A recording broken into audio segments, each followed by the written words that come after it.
Welcome to 60 Skills.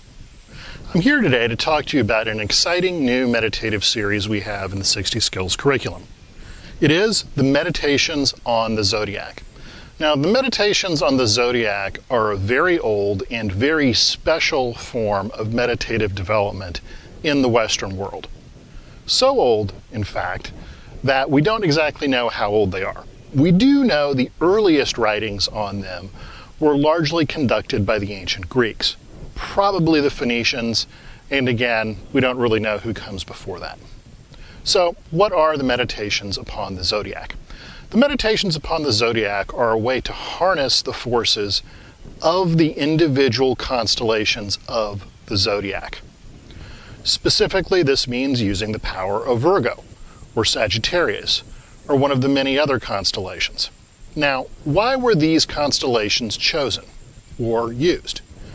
Well, what I found out through my research over the last several years is that not all of the energies of the constellations that are out there, such as the Butterfly Nebula, are actually safe or healthy for people to work with.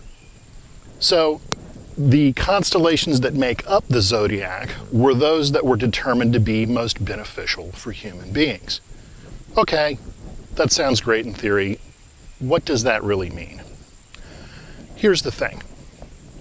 As a top-down developmental system, by meditating upon a various constellation within the Zodiac, that energy slowly permeates your mind, your energy, and then finally into your body.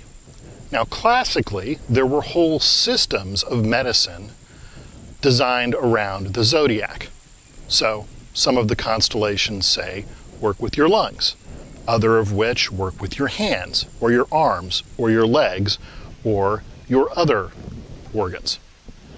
For example, in the next video in this series, I'm going to be discussing individual constellations. So something like Virgo, for example, is very helpful for your digestive system. Something like Taurus is very good for your throat or your thyroid gland.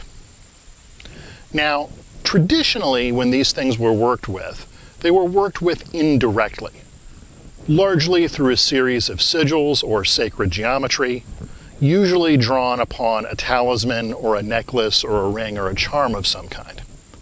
Now, this works reasonably well. The disadvantage to this approach is that you're limited to the time in which the energy is most strong in order to build that sacred object. So if you were going to do a talisman to Virgo or a pendant for Virgo, you would have to do that in late August or early September for it to work most effectively. By harnessing the Zodiac directly through meditating upon it and working with its various energies, you can in fact do this anytime. Although it will work a little bit better if you do it around the end of August and beginning of September.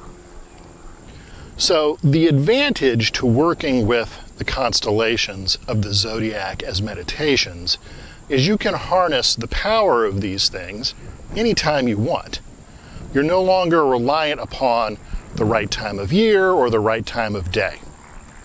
Now, there are some additional advantages to working with the constellations. First, they're perfectly safe.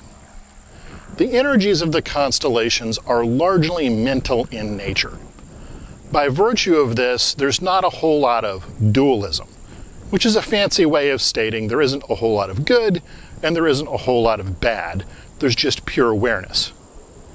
Now, this awareness bleeds down through the body. So as a result, if you want to work with one of the planets, working with the Zodiac first actually makes this a much safer process. Interesting, no? So, in many ways, working with the Zodiac can be a Uber system or control check upon your interactions with all of these other celestial forces and the spirits involved within them. Another example of this is that when you read really old texts, they ultimately say the constellations are beneficial and the planets are ultimately negative in nature. Now, why do they say this? Well, as stellar formations, the entities associated with the constellations are largely angelic in nature. These entities tend to be looking out for not what you want so much as what you need, and this tends to keep you out of trouble. But by using them as a control mechanism for the planets, this then makes the planets safe to work with later on. And this was probably the major reason why the system lasted as long as it did and is so prevalent across humankind over a period of time. Now, we've gotten into some of the things you can do with it. What do you need to be able to do to work with this system? Well, here's the curious part. As a top-down, largely mental level system, much like Buddhism, all you need to be able to do is sit still and be quiet. It's actually very easy to work with. Now, obviously, the better your concentration or things like clairvoyance or clairaudience or clairsentience that you have developed, the easier this is going to be to work with. But we also have a bit of a cheat code in this system, in that over the last year or so, I've developed sigils or sacred signs for specific spirits associated with the Zodiac that teach how to work with it. So, all in, the only thing you need to do to work with this series is be able to sit down, be quiet, and focus your mind.